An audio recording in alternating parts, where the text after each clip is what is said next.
Hello everyone, welcome to the Taj institute. उम्मीद है आप सब बहुत अच्छे होंगे।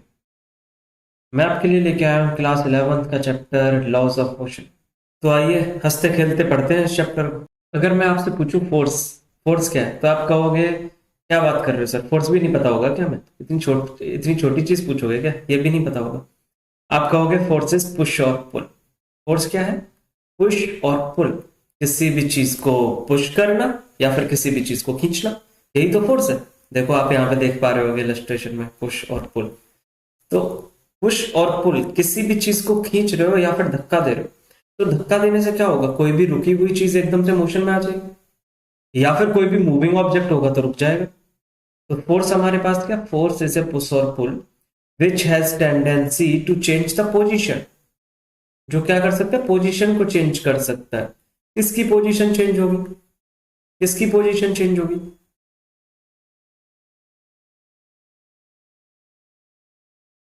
तो आप कहोगे कि पोजीशन चेंज होगी या तो मूविंग ऑब्जेक्ट की या फिर किसी भी स्टेशनरी ऑब्जेक्ट की। तो फोर्स इज पुश और pull which has tendency to change the position of a body in rest.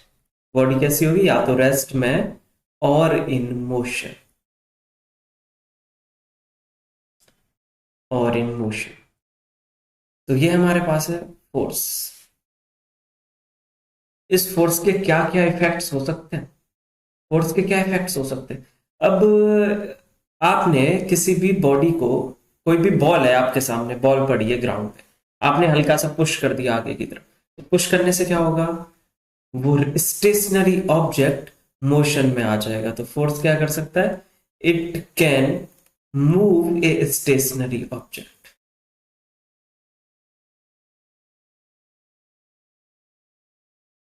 तो इससे क्या होगा? कोई भी रेस्ट में जो बॉडी होगी, जो स्टेशनरी बॉडी होगी, वो मोशन में आ जाएगी। दूसरा आप क्या कर सकते हो? मान लो आपका फ्रेंड है, साइकिल लेके जा रहा है, आपने पीछे से साइकिल पकड़ के खींच ली, पुल किया, फोर्स लगाया और साइकिल रुक गई। तो इस केस में क्या हुआ कि कोई भी मूविंग ऑब्जेक्ट रेस्ट में आ सकता है। तो it can stop a moving object. It can stop a moving object.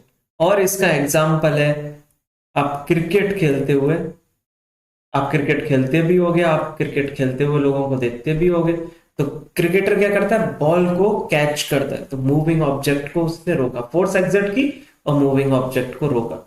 तो किसी भी मूविंग ऑब्जेक्ट को स्टेशनरी किया जा सकता है with the help of force. और आप फोर्स से क्या कर सकते हो? डायरेक्शन चेंज कर सकते हो। फोर्स से डायरेक्शन चेंज की जा सकती है। जैसे मान लो कि आप क्रिकेट खेल रहे हो, सामने से बॉल आ रही है आपकी तरफ, आप बैट्समैन हो, सामने से बॉल आ रही है आपकी तरफ, और आप थोड़ा आगे बढ़े और आपने लगाया सिक्स। तो आपने क्या किया? डायरेक्शन चेंज की, फोर्स की डायरेक्शन चेंज की। Force can change the direction. आपने क्या किया? मोशन की डायरेक्शन चेंज की। तो मोशन की डायरेक्शन को चेंज कर सकता है फोर्स।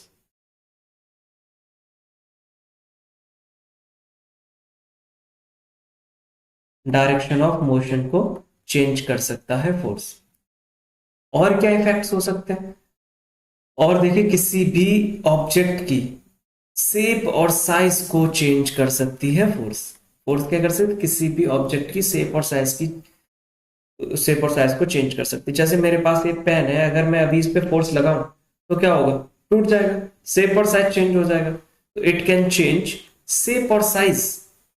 शेप और साइज को चेंज किया जा सकता है फोर्स एक्सर्ट करके।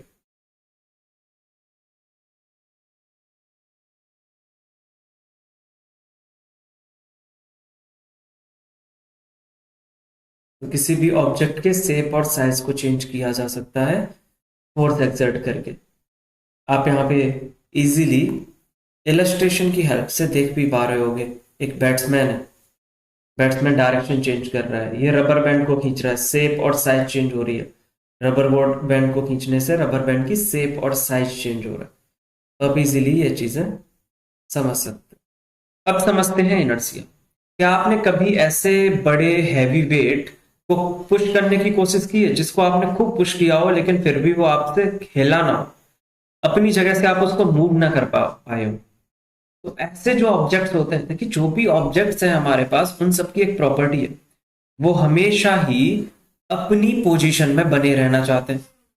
ऑब्जेक्ट अगर रेस्ट में है तो रेस्ट में रहना चाहता है। तो किसी भी ऑब्जेक्ट की वो प्रॉपर्टी जो अपनी पोजीशन को कंटिन्यू करना चाहता है, अपनी पोजीशन कंटिन्यू करने पे मजबूर करती है, उस प्रॉपर्टी को हम बोलते हैं इनर्शिया। तो कितनी स्टेट हो सकती हैं, कितनी स्टेट हो सकती है किसी भी ऑब्जेक्ट की? दो तरीके की स्टेट होती है, या तो ऑब्जेक्ट रेस्ट में होगा या फिर ऑब्जेक्ट मोशन में होगा, मूव कर रहा होगा। तो इनर्शिया क्या है? इनर्शिया के भी दो टाइप्स हो जाते हैं।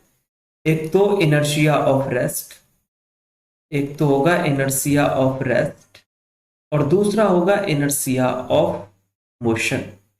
एक तो इनर्शिया ऑफ रेस्ट और दूसरा क्या होगा? Inertia of motion. अब इनर्शिया ऑफ रेस्ट क्या कहेगा? इनर्शिया ऑफ रेस्ट कहेगा कि अगर कोई भी ऑब्जेक्ट रेस्ट में है तो रेस्ट में रहना चाहेगा, अपनी पोजीशन में चेंज नहीं करना चाहेगा। और अगर कोई भी ऑब्जेक्ट मोशन में है तो मोशन में रहना चाहेगा, अपनी पोजीशन में कोई भी चेंज नहीं करना चाहेगा। अपनी पोजीशन में कंटिन्यू रहने की प्रॉपर्टी को ही इनर्शिया कहते हैं। अब इसी चीज को देखते हुए, ऑब्जेक्ट्स की इन्हीं प्रॉपर्टी को देखते हुए और भी कुछ एक्सपेरिमेंटल स्टडीज करने के बाद न्यूटन ने मोशन के कुछ लॉज दिए हैं जिन्हें हम बोलते हैं Newton's laws of motion. Three laws है हमारे पास, जिनमें से हम फर्स्ट पढ़ेंगे Newton's first law of motion. पहला लॉ क्या है? तो इस लॉ को हम लॉ ऑफ इनर्शिया और कहते हैं।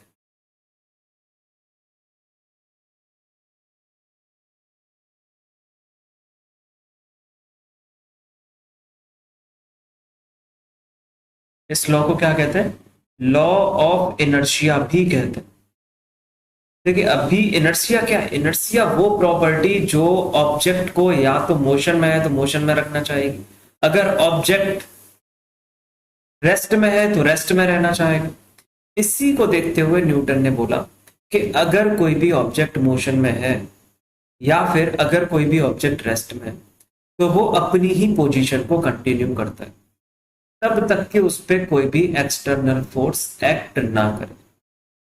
अगर कोई भी ऑब्जेक्ट रेस्ट में है तो रेस्ट में रहेगा, अगर कोई भी ऑब्जेक्ट मोशन में है तो मोशन में रहेगा, जब तक कि उस पर कोई भी एक्सटर्नल फोर्स एक्ट ना करे। आप सोच रहे होंगे कि कोई भी बॉल को अगर आप मोशन में रख दो, कोई भी बॉल को आपने जरा सा पुश किया, मोशन में आ गई, तो वो तो थोड़ी देर में रुक जाती है। तो फिर तो ये लॉ फॉलो नहीं हो रहा। ऐसा नहीं है। देखिए, अगर कोई भी बॉल अगर कोई भी बॉल या कोई भी ऑब्जेक्ट मोशन में है तो मोशन के टाइम पे उस पर और भी फोर्सेस एक्ट करती है। जैसे आपने क्लास 9th में पढ़ा होगा कि एक फोर्स एक्ट करती है जिसे हम कहते हैं फ्रिक्शनल फोर्स, हमेशा मोशन के अपोजिट डायरेक्शन में। तो वो क्या करेगी? मोशन को धीरे धीरे कम करेगी। तो इस वजह से भी वो कोई भी ऑब्जेक्ट, कोई भी बॉल जो रोल कर रही होगी किसी भी सरफेस पे, वो रुक जाएगी। दूसरा, ग्रेविटेशनल फोर्स भी उसको अपनी तरफ अट्रैक्ट करती है, ग्रेविटी भी अपनी तरफ अट्रैक्ट कर रही है, तो उस वजह से भी वो बॉल रेस्ट में आ जाएगी। लेकिन अगर हम किसी भी ऑब्जेक्ट को ऐसी जगह पे लेकर जाएं जहां पे इनमें से कोई भी एक्सपेरिमेंटल फोर्स अवेलेबल ना हो, कोई भी फोर्स ना हो, इनमें से कोई से भी फैक्टर एक्ट ना करे।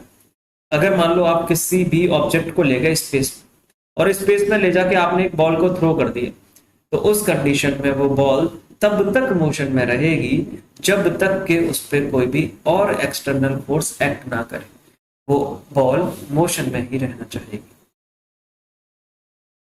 Next is momentum.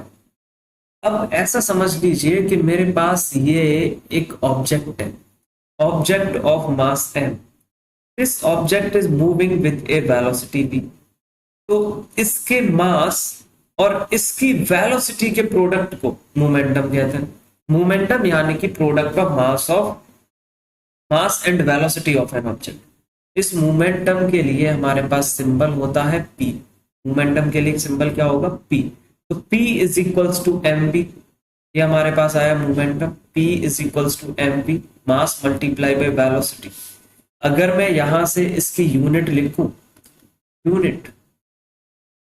Unit of linear momentum कहें या शॉर्ट में मोमेंटम कहें, एक ही बात। यूनिट ऑफ पी क्या हो जाएगी, देखो मास की यूनिट क्या हो जाएगी, मास की यूनिट होती है केजी, वेलोसिटी की क्या यूनिट होती है, मीटर पर सेकेंड, तो मोमेंटम की यूनिट होगी केजी मीटर पर सेकेंड। अगर मैं इसके डायमेंशंस लिखना चाहूँ, आपने चैप्टर 2 यूनिट्स एंड डायमेंशंस पढ़े होंगे, डायमेंशंस लिखना चाहूँ तो देखो मास के लिए डायमेंशन क्या रहेगा, एम, वेलोसिटी के लिए dimension L T minus one, तो लीनियर मोमेंटम के डायमेंशंस हैं M L T minus one, M L T minus. अब आइए कुछ इंपॉर्टेंट फैक्ट्स पढ़ते हैं इस मोमेंटम के बारे में। इंपॉर्टेंट फैक्ट्स, अब ये क्या इंपॉर्टेंट फैक्ट्स, देखिए अगर मैं मोमेंटम को ध्यान में रखूं तो momentum is equals to mass into velocity. Momentum में मास कैसी है, स्केलर क्वांटिटी, और velocity is a vector quantity. तो इस बात का मतलब होगा कि linear momentum is a vector quantity. Linear momentum कैसी क्वांटिटी होगी, it is a vector quantity. पहली बात क्या है कि लीनियर मोमेंटम एक वेक्टर क्वांटिटी।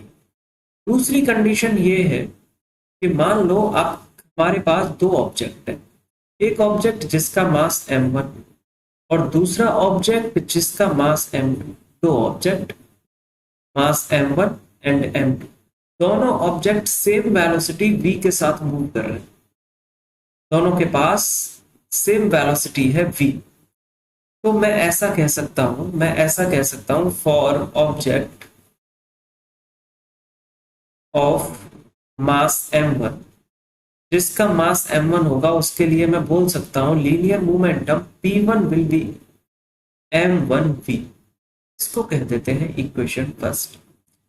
और दूसरा ऑब्जेक्ट जिसका मास है m2 और ऑब्जेक्ट ऑफ मास m2, इसके लिए लीनियर मोमेंटम को बोल देते हैं p2 और this will be equals to m2v, इसको कह देते हैं इक्वेशन सेकंड। अब इक्वेशन फर्स्ट को सेकंड से डिवाइड कर दो, p1 अपॉन p2 फाइंड करो, p1 अपॉन p2 क्या होगा, m1v डिवाइडेड बाई m2v।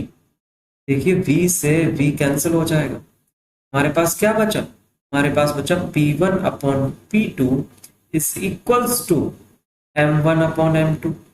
अब ये बात इंपॉर्टेंट है, क्या इंपॉर्टेंट है इस बात में, जरा समझिए इस बात में क्या इंपॉर्टेंट है।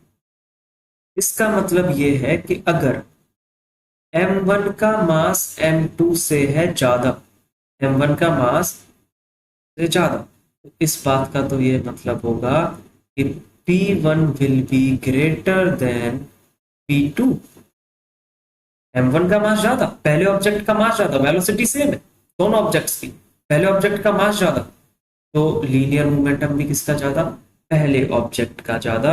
मतलब मैं ऐसा कह सकता हूं कि this linear momentum is directly proportional to mass. Linear momentum mass के डायरेक्टली प्रोपोर्शनल, जिसका मास ज्यादा उसका लीनियर मोमेंटम ज्यादा। तो अगर कोई भी दो ऑब्जेक्ट जिनका डिफरेंट मास है बट सेम वेलोसिटी, कोई भी दो ऑब्जेक्ट जिनका डिफरेंट मास है बट सेम वेलोसिटी के साथ मूव कर रहे हो, तो जिसका मास ज्यादा उसका मोमेंटम ज्यादा, जिसका मास ज्यादा उसका मोमेंटम ज्यादा। आइए और रिजल्ट समझते हैं। मेरे पास अब एक ऑब्जेक्ट है, फिर से दो ऑब्जेक्ट्स हैं हमारे पास और both objects have same mass, both objects have same mass and moving with different velocity. पहला ऑब्जेक्ट v1 वेलोसिटी के साथ मूव कर रहा है, दूसरे ऑब्जेक्ट का मास भी m है, सेम मास है, और ये v2 वेलोसिटी के साथ मूव कर रहा है।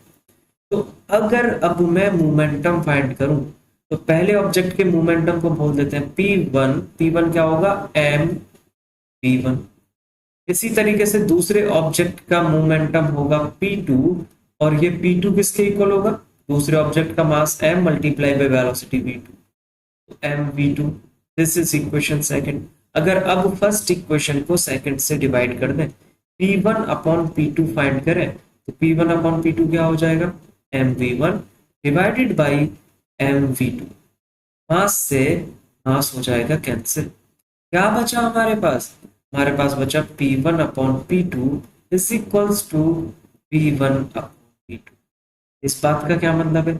इस बात का मतलब है कि अगर v1 वेलोसिटी ज्यादा, पहले ऑब्जेक्ट की velocity higher than the second object, then linear momentum or first object will also be higher than the second object। अगर कोई भी सेम मास के ऑब्जेक्ट, सेम मास की दो बॉडीज डिफरेंट वेलोसिटी से मूव कर रही है, तो जिसकी वेलोसिटी ज्यादा उसका मोमेंटम भी ज्यादा, जिसकी वेलोसिटी ज्यादा उसका मोमेंटम भी ज्यादा। आई होप आप अच्छे से समझ पा रहे होंगे। अब नेक्स्ट केस है हमारे पास, नेक्स्ट कंडीशन है कि there are two different objects. एक का मास है m1 moving with A velocity v1, दूसरे का मास है m2 moving with A velocity v2। तो object different mass and different velocity, but ऐसा गिवन है, ऐसा गिवन है कि इन दोनों के लीनियर मोमेंटम इक्वल, दोनों का linear momentum equal, different mass different velocity but linear momentum is equal. अब देखो क्या होगा, फर्स्ट का लीनियर मोमेंटम मैं क्या कह सकता हूँ, मास multiply by velocity, m1 mass v1 velocity, तो पहले का लीनियर मोमेंटम क्या होगा, m1 v1। दूसरे ऑब्जेक्ट को देखें तो m2 मास v2 वेलोसिटी, लीनियर मोमेंटम क्या होगा, m2 v2। ये दोनों इक्वल, तो मैं यहां से ऐसा कह सकता हूं कि m1 अपॉन m2, देखो हमने क्या किया, इस m2 को इस तरफ लेके गए, लेफ्ट हैंड साइड लेके गए, तो इधर प्रोडक्ट में, दूसरी तरफ जाके डिवाइड में आ जाएगा। और v1 को हम लेके आए इधर, v1 को आप इधर लेके, तो v1 इधर प्रोडक्ट में, इधर आके डिवाइड में, तो m1 upon m2 is equals to आपके पास होगा v2 upon v1। m1 upon m2 is equals to v2 upon v1। ये कंडीशन क्या कहती है, जिसका मास ज्यादा उसकी वेलोसिटी हो जाएगी कम, जिसका मास ज्यादा उसकी वेलोसिटी कम। लार्जर द मास, मास ज्यादा, स्मॉलर इज द वेलोसिटी।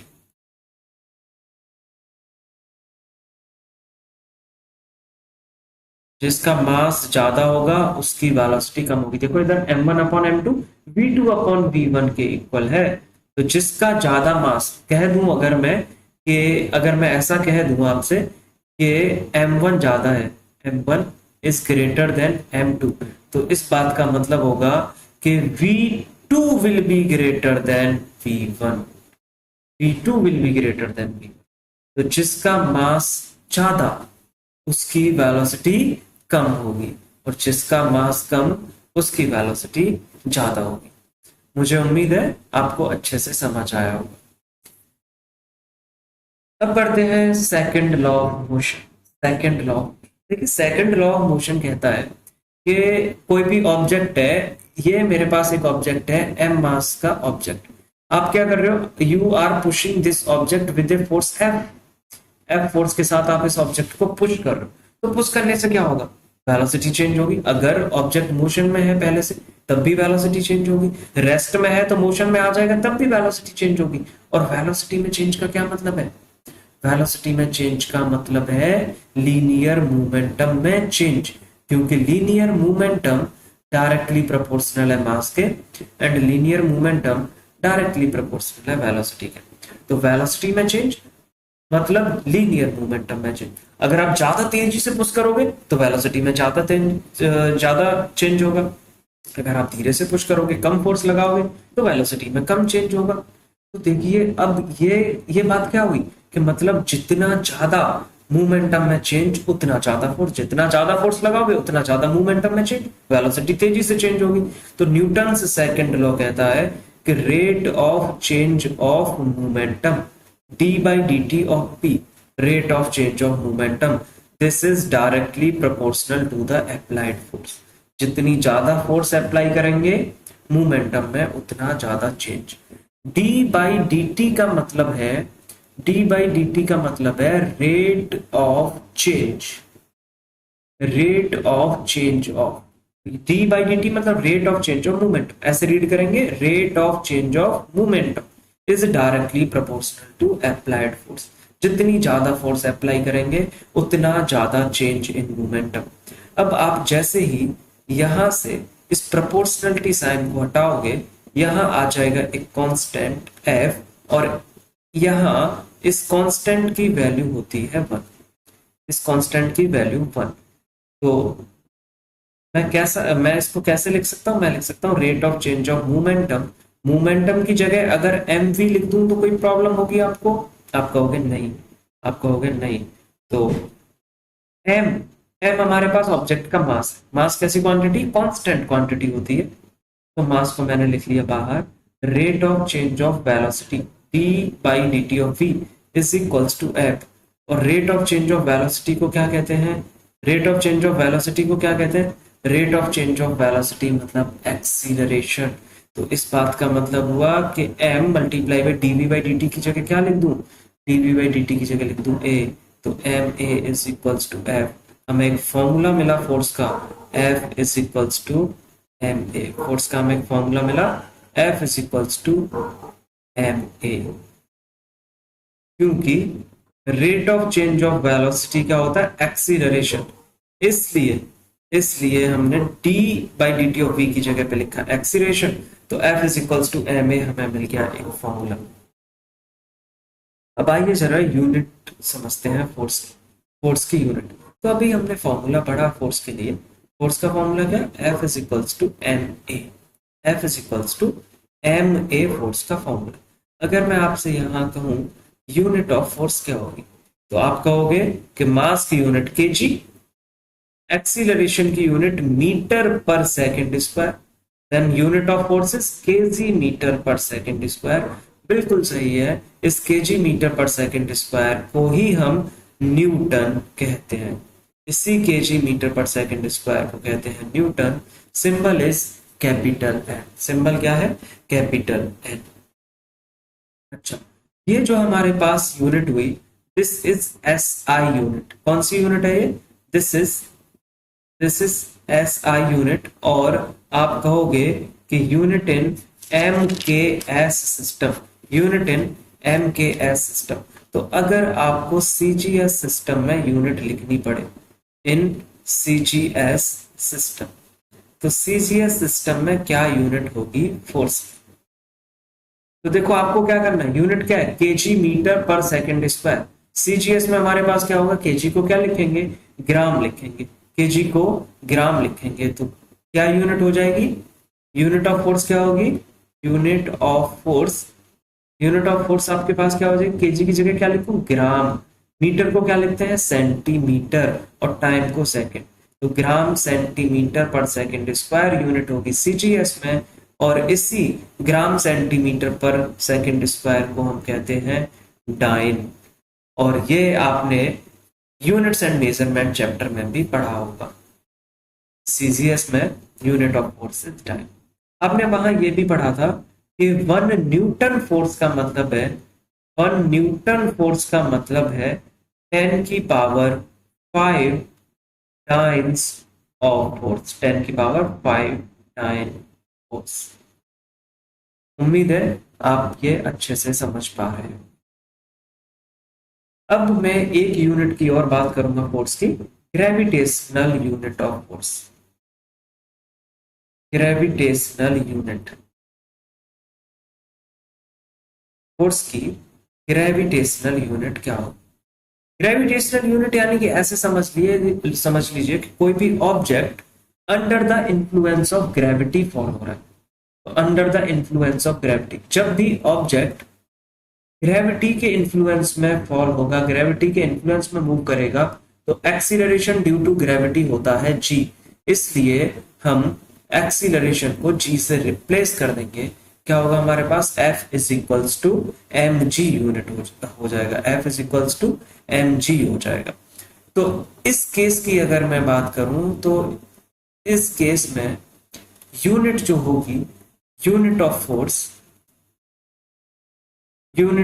होगी हमारे पास kilogram force, KGF, kilogram force, kilogram force. या फिर यूनिट ऑफ फोर्स को क्या लिखेंगे? Kilogram force under the effect of gravity. या फिर आप कहोगे किलोग्राम वेट, या फिर आप क्या कहोगे? Kilogram KG weight, kilogram weight. अब 1 kg का क्या मतलब है, 1 किलोग्राम फोर्स का क्या मतलब है, 1 किलोग्राम फोर्स का क्या मतलब है? देखो 1 किलोग्राम फोर्स का मतलब है, 1 किलोग्राम फोर्स का मतलब है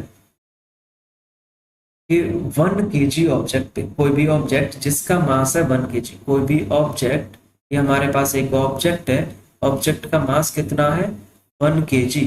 तो इस 1 kg ऑब्जेक्ट के मास पे अर्थ जितनी ग्रेविटेशनल फोर्स लगा रही होगी, उस ग्रेविटेशनल फोर्स को हम कहेंगे, उस ग्रेविटेशनल फोर्स को हम कहेंगे 1 किलोग्राम फोर्स।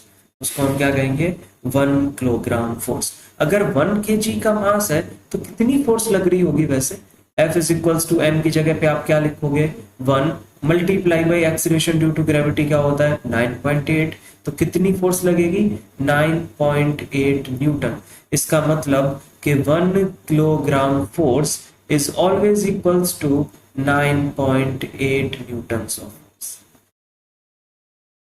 9.8 न्यूटन फोर्स होगी, 1 kilogram force is 9.8 newton of force. अगर इसी तरीके से मैं आपसे कहूं कि what is 1 gram force, 1 gram force, तो 1 ग्राम पे कितनी फोर्स लग जाएगी, 1 ग्राम पे आप कहोगे 980 Newton's of force, 980 Newton's of 980 Newton's of force होगी इन 1 ग्राम। तो मुझे उम्मीद है आपको ये अच्छे से समझ आएगा।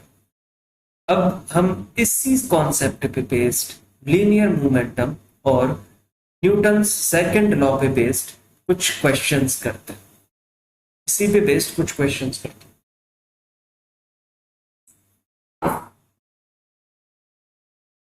क्वेश्चन है हमारे पास, a car of mass 100 kg is moving with a velocity of 10 meter per second and is acted upon by forward force of 1000 newton, through engine, and retarding force of 500 newton to the due to friction. So what will be the velocity in 60 seconds? तो हमें क्या given है, हमें given है कि एक car है, car का मास कितना 1000 kg।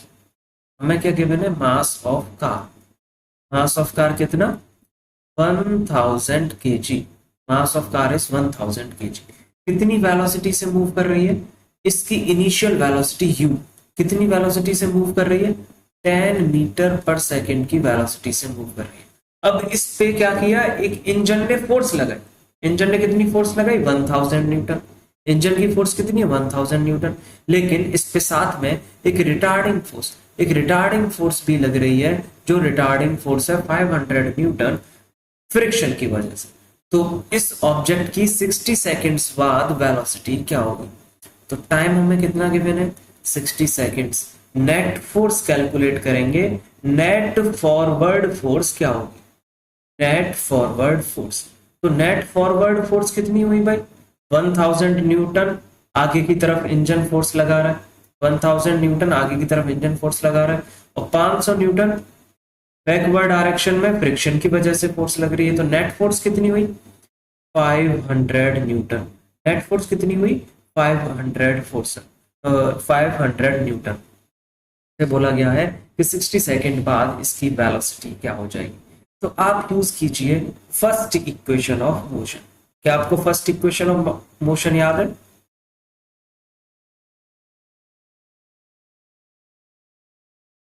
आपको फर्स्ट इक्वेशन ऑफ मोशन याद होगी। First equation of motion is v is equals to u plus at। तो v हमें कैलकुलेट करना है, फाइनल वेलोसिटी क्या हो जाएगी, initial velocity is 10 plus acceleration, acceleration अभी तक हमारे पास है नहीं, तो हम क्या करेंगे पहले एक्सीलरेशन फाइंड करेंगे।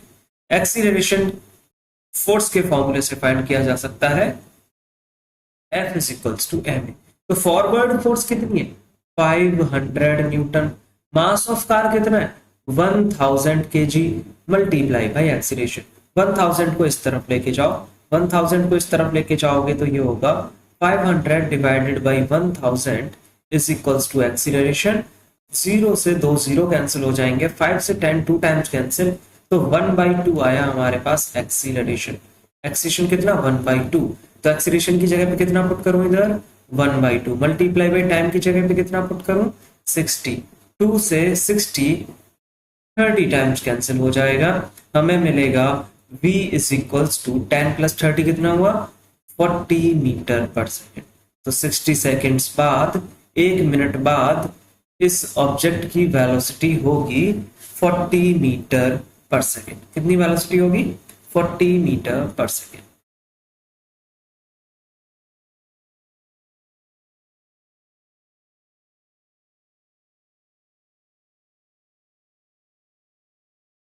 आइए एक क्वेश्चन और करते हैं। क्वेश्चन है, a bullet of mass 0.04 kg moving with a speed of 90 metre per second enters a heavy wooden block and is stopped after a distance of 60 centimeter. What is the average resistive force exerted by the block? तो हमें given है मास। किसका mass given है? Mass of bullet. एक bullet है, किसी भी बंदूक से गोली फायर की गई, तो मास ऑफ बुलेट आपको दिया है 0.04 किलोग्राम की बुलेट है। अब bullet 90 metre per second, initial speed कितनी है, इनिशियल वेलोसिटी कितनी है? इनिशियल वेलोसिटी आपको गिवन है u, 90 मीटर पर सेकेंड की स्पीड के साथ बहुत तेजी से एक वुडन ब्लॉक की तरफ बढ़ी और वुडन ब्लॉक में 60 सेंटीमीटर अंदर जाने के बाद ये बुलेट रुक गई। तो हमें ये बताना है कि एवरेज रेसिस्टिव फोर्स क्या रही होगी, रेसिस्टिव फोर्स क्या रही होगी। तो डिस्टेंस कवर कितना किया है वुडन ब्लॉक के अंदर 60 सेंटीमीटर, या फिर मैं ऐसा कहूं 0.6 मीटर। क्या बताना है हमें? Average resistive force, force find करनी है। फोर्स का फॉर्मूला होता है ma, फोर्स के लिए फॉर्मूला ma। तो फोर्स कैलकुलेट करने के लिए मुझे पहले एक्सीलरेशन पता होना चाहिए। अब एक्सीलरेशन कैसे पता करें? देखो क्या कर सकते हैं एक्सीलरेशन के लिए। मुझे ऐसा लगता है कि थर्ड इक्वेशन यूज करनी चाहिए। टाइम तो गिवन नहीं है, तो थर्ड इक्वेशन यूज करनी चाहिए। थर्ड इक्वेशन ऑफ मोशन क्या होगी? थर्ड इक्वेशन ऑफ मोशन से हमें क्या मिलेगा? थर्ड इक्वेशन ऑफ मोशन से हमें मिलेगा acceleration. Third equation is v square minus u square equals to 2as। देखिए बोला गया है कि 60 सेंटीमीटर के डिस्टेंस ट्रेवल करने के बाद the bullet is stopped, bullet रुक जाती है। रुकने का क्या मतलब है? रुकने का मतलब है final velocity is 0 metre per second. तो फाइनल वेलोसिटी की जगह क्या लिखें? 0 माइनस के u स्क्वायर, u की जगह क्या लिखें? 90 का स्क्वायर, 90 मीटर पर सेकेंड का square is equals to 2 multiply by a हमें पता नहीं है, s की जगह पे क्या लिखें? 0.6। तो कितना आएगा हमारे पास? Acceleration is equals to minus के 90 का स्क्वायर मतलब 90 इंटू 90 डिवाइडेड बाई 2 इंटू 0.6। 2 से 45 टाइम्स कैंसिल हो जाएगा 90। यहां से पॉइंट हटाओ और ऊपर 10 का मल्टीप्लाई कर लो। 6 से 15 टाइम्स कैंसिल हो जाएगा 90। 6 से 15 टाइम्स कैंसिल होगा 90। जब आप इसको कैलकुलेट करोगे तो कैलकुलेशन करने पे आपके पास आ रहा होगा 6750। एक्सीलरेशन कितना हुआ? माइनस के 6750 मीटर पर सेकेंड स्क्वायर। आपको क्या चाहिए? आपको चाहिए रेसिस्टिव फोर्स। तो resistive force is F is equals to ma formula. तो फोर्स कैसे कैलकुलेट करें? मास कितना? 0.04 मल्टीप्लाई बाई माइनस के 6750 एक्सीलरेशन। कैलकुलेशन करने पे आपके पास आ जाएगी रेसिस्टिव फोर्स। यहाँ नेगेटिव साइन जो नेगेटिव फोर्स में आएगा वो इंडिकेट करता है कि force is resistive force, negative force. आइए क्वेश्चन और करते हैं। क्वेश्चन है, force of 72 dyne is inclined on a horizontal is inclined to the horizontal at a angle of 60 degree. Find the acceleration in mass of 9 kg which moves in horizontal direction. तो देखिए इस तरीके से हमारे पास कोई भी मास है, ये हमारे पास एक मास है। इस मास पे 60 डिग्री के एंगल पे एक फोर्स एक्सर्ट की जाती है। That force is 72 dyne. Force की यूनिट, फोर्स क्या दे रखी है? 72 डाइन। और ये ऑब्जेक्ट मूव कर रहा है इस तरफ मूव कर रहा है। ऑब्जेक्ट का जो मास है mass of object is given, mass of object is 9 ग्राम। तो हमें बताना है एक्सीलरेशन क्या हो, व्हाट इज द एक्सीलरेशन। तो बिल्कुल बेसिक क्वेश्चन है, फोर्स गिवन है, मास गिवन है, एक्सीलरेशन पूछा हुआ है। तो आप कैसे कैलकुलेट करेंगे? देखो, फोर्स किस की यूनिट कौन सी? सीजीएस। मास की यूनिट भी कौन सी दे रखी? सीजीएस। तो कुछ भी नहीं करना, डायरेक्टली आप फॉर्मूला लगाओगे, F is equals to M A, F की जगह पे 72 इज इक्वल्स टू एम की जगह पे 9 और एक्सीलरेशन की जगह पे ए। 9 को इस तरफ लाओगे तो डिवाइड करेगा 72 को, तो 72 अपॉन 9 इज इक्वल्स टू ए। आपके पास आ जाएगा 9 से 72 को माइनस के डिवाइड किया कितना आया? 8 आया। तो acceleration is equals to 8। Unit क्या होगी? आप कहोगे मीटर पर सेकंड स्क्वायर। जी नहीं, यूनिट होगी इस बार सेंटीमीटर पर सेकंड स्क्वायर, क्योंकि हर एक चीज हम सीजीएस यूनिट में कैलकुलेट कर रहे हैं। तो एक्सेशन की यूनिट भी सीजीएस यूनिट होगी। आइए एक और क्वेश्चन करते हैं। क्वेश्चन है, a scooterist moving with a speed of 36 kilometre sees a child standing in the middle of the road. He applies the brakes and brings the scooter to rest in 5 seconds, just in time to save the child. तो कोई भी scooter चलाने वाला person है, road पे जा रहा है 36 किलोमीटर पर आवर की स्पीड से। उसने देखा कि रोड पे बीच में कोई भी चाइल्ड, कोई छोटा बच्चा है, तो उसने उस बच्चे को बचाने के लिए अपने स्कूटर में ब्रेक लगाए। ब्रेक लगाए तो उसका स्कूटर 5 सेकंड में रुक गया। अब हमें बताना है average retarding force. Retarding force क्या होगी अगर उसके स्कूटर का ड्राइवर समेत वेट है 300 kg। तो हमें क्या गिवन है? हमें गिवन है मास। मास कितना गिवन है? 300 किलोग्राम। हम है गिवन है initial velocity. Initial velocity is 36 kilometre per hour. अब देखो, टाइम गिवन है 5 सेकंड में स्कूटर रुक रहा है, तो टाइम इज सेकंड्स। टाइम कितना? 5 सेकंड्स। बोला स्कूटर रुक रहा है, मतलब final velocity, final velocity is 0 metre per second. अब देखो करना क्या है, अब आपको करना ये है कि 36 किलोमीटर पर आवर को सबसे पहले तो आपको चेंज करना है, आपको चेंज करना है इसको मीटर पर सेकंड में। तो मीटर पर सेकंड में चेंज करने के लिए क्या करते हैं? 5/18 का मल्टीप्लाई करते हैं। 18 से 36 2 टाइम्स कैंसिल, 2 में 5 का मल्टीप्लाई, तो 10 मीटर पर सेकंड हमारे पास आ गई इनिशियल वेलोसिटी। अब फर्स्ट इक्वेशन का यूज करके पहले तो एक्सीलरेशन फाइंड करते हैं।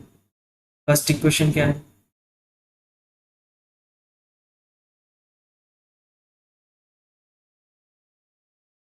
क्या है फर्स्ट इक्वेशन? फर्स्ट इक्वेशन आप कहोगे v is equals to U plus T है, तो v की जगह पे कितना लिखूं? 0। u की जगह पे कितना लिखूं? 10। एक्सीलरेशन की जगह कितना लिखूं? कुछ नहीं लिखना, कैलकुलेट करना है। टाइम की जगह पे कितना लिखूं? 5।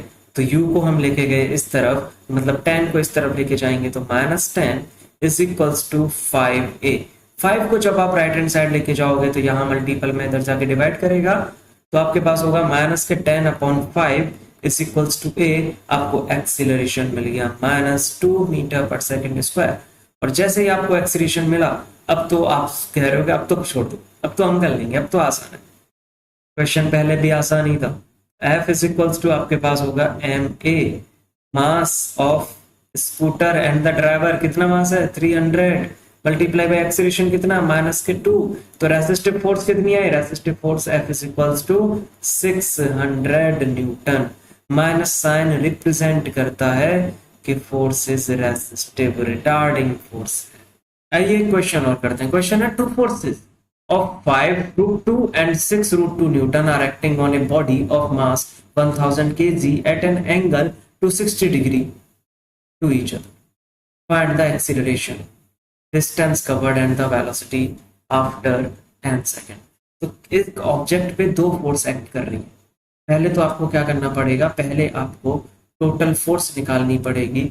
अब आपने पढ़ी हुई है मोशन इन ए प्लेन पढ़ा हुआ है। आपके पास क्या है? दो फोर्स एक्ट कर रही हैं एक ऑब्जेक्ट पे। दोनों फोर्सेस 60 डिग्री का एंगल बनाती हैं एक दूसरे के साथ, 60 डिग्री का एंगल। एक इधर F1 फोर्स और इस तरफ F2 force. F2 force is 6√2 Newton's and F1 force is 5√2 Newton's. अब हमें पहले क्या करनी है, टोटल फोर्स फाइंड करनी है। टोटल फोर्स कैसे फाइंड करेंगे, आपको शायद याद होगा, resultant of two vectors F1 square plus के F2 square plus 2F1 F2 cos theta. इससे हमें क्या मिलेगा, रिजल्टेंट फोर्स मिलेगी, टोटल फोर्स। तो टोटल फोर्स क्या होने वाली है, F1 का स्क्वायर 5√2 का स्क्वायर, 5√2 का स्क्वायर प्लस F2 यानी कि 6√2 का स्क्वायर प्लस 2F1, F1 यानी कि 5√2, 2 multiply by 5√2 multiply by 6√2 cos 60 degree. आप सॉल्व करोगे तो आपको मिलेगी फोर्स इज इक्वल्स टू 5√2 का स्क्वायर कितना हुआ, 5 का square 25 multiply by 2, 25 into 2 is 50 plus के 6 का स्क्वायर 36 मल्टीप्लाई बाई 2 मतलब 70, 2 मल्टीप्लाई बाई 5 10 मल्टीप्लाई बाई 6 हो गया 60 इंटू 2 कितना हो जाएगा 120 और cos 60 मतलब कि 1/2, 2 से ये कैंसिल हो गया कितने टाइम्स, 60 टाइम्स। तो हमारे पास क्या है 50 प्लस 60, 50 प्लस 60 इज 110 प्लस के 72, दिस इज 182, रूट के अंदर 182 न्यूटन फोर्स, टोटल फोर्स हमने कैलकुलेट। बोला गया find the acceleration, mass given है, मास कितना 1000 kg, हमें पता है फोर्स का formula F is equals to m। आपने फोर्स की जगह लिखा अंडर रूट के अंदर 182, लिखा 182 इज इक्वल्स टू मास की जगह क्या 1000 मल्टीप्लाई बाई एक्सीलरेशन a, तो एक्सीलरेशन आपके पास होगा √182 divided by 1000 metre per second square. आगे आप कैलकुलेशन कर लेना, 182 के फैक्टर करके रूट से बाहर निकाल लेना। सेकंड बोला गया है कि what is the distance cover, second बोला गया है कि डिस्टेंस कवर कितना हो, डिस्टेंस कितना कवर हो, तो डिस्टेंस कवर कैसे कैलकुलेट करें, टाइम गिवन है इस बार, डिस्टेंस के लिए टाइम कितना गिवन है, टाइम इज 10 सेकेंड्स। तो डिस्टेंस के लिए आप क्या करोगे, डिस्टेंस के लिए s is equals to ut plus के 1/2 at स्क्वायर सेकेंड। इक्वेशन आप क्या करोगे, s इक्वल्स टू u, दो फोर्स एक्ट कर रही है एक ऑब्जेक्ट पे, उससे पहले क्या होगा, रेस्ट में होगा, तो इनिशियल वेलोसिटी 0 प्लस के 1/2 इंटू एक्सीलरेशन हमारे पास यहां से आप कैलकुलेट कर लोगे, एक्सीलरेशन आप कैलकुलेट कर लोगे मल्टीप्लाई बाई टाइम यानी कि 10 का स्क्वायर, इससे आपको क्या मिल जाएगा, डिस्टेंस मिल जाएगा, इससे आपको डिस्टेंस मिल जाएगा। दूसरा बोला गया है velocity of mass after 10 second, 10 second के बाद वेलोसिटी क्या होगी, तो अब आपको क्या करना है, v is equals to u plus at formula use करना है, वेलोसिटी निकालनी है आपको 10 सेकेंड बाद, एक्सीलरेशन यहां से कैलकुलेशन के बाद, टाइम गिवन है, कितना टाइम गिवन है 10 सेकेंड्स टाइम गिवन है, u इज 0, फाइनल वेलोसिटी आपको मिल जाएगी। तो आप ये क्वेश्चन इजीली सॉल्व करना है आपको। आइए क्वेश्चन और करते हैं। क्वेश्चन है block of metal weighing 2 kg is resting on a frictionless plane. 2 kg weight का एक मेटल किसी भी फ्रिक्शनलेस प्लेन पे रुका हुआ है, रेस्ट में है। It is stuck by a jet releasing water at a rate of 1 kg per second. अभी 1 kg पर सेकेंड क्या है, 1 kg per second is mass divided by time. 1 kg per second ये तो है, मास per unit time 1 kg per second, मास per unit time की तो unit होगी, तो mass per unit time is 1 kg per second. बोला गया है and speed of 5 metre per second, 5 metre per second की स्पीड, और ये वाटर रिलीज हो रहा है 1 kg पर सेकेंड, एक सेकेंड में 1 kg पानी रिलीज हो रहा है, उससे इसको मूव करवाया जाता है, तो आपको बताना है इनिशियल एक्सीलरेशन ब्लॉक का क्या। इनिशियल एक्सीलरेशन देखो, हमने एक फॉर्मूला पढ़ा F is equals to m, साथ में हमने एक और फॉर्मूला पढ़ा rate of change of momentum D by D T of P is called force, तो फोर्स की जगह पे D P by D T लिख दूं, कोई प्रॉब्लम? आप कहोगे नहीं, कोई प्रॉब्लम नहीं। पी की जगह पे मैं क्या लिख सकता हूँ, P यानी कि mass multiply by velocity, M V is equals to हमारे पास क्या हो जाएगा, इज इक्वल्स टू हमारे पास होगा एम। देखो हमें क्या गिवन है, मास पर यूनिट टाइम यानी कि D M by D T given है।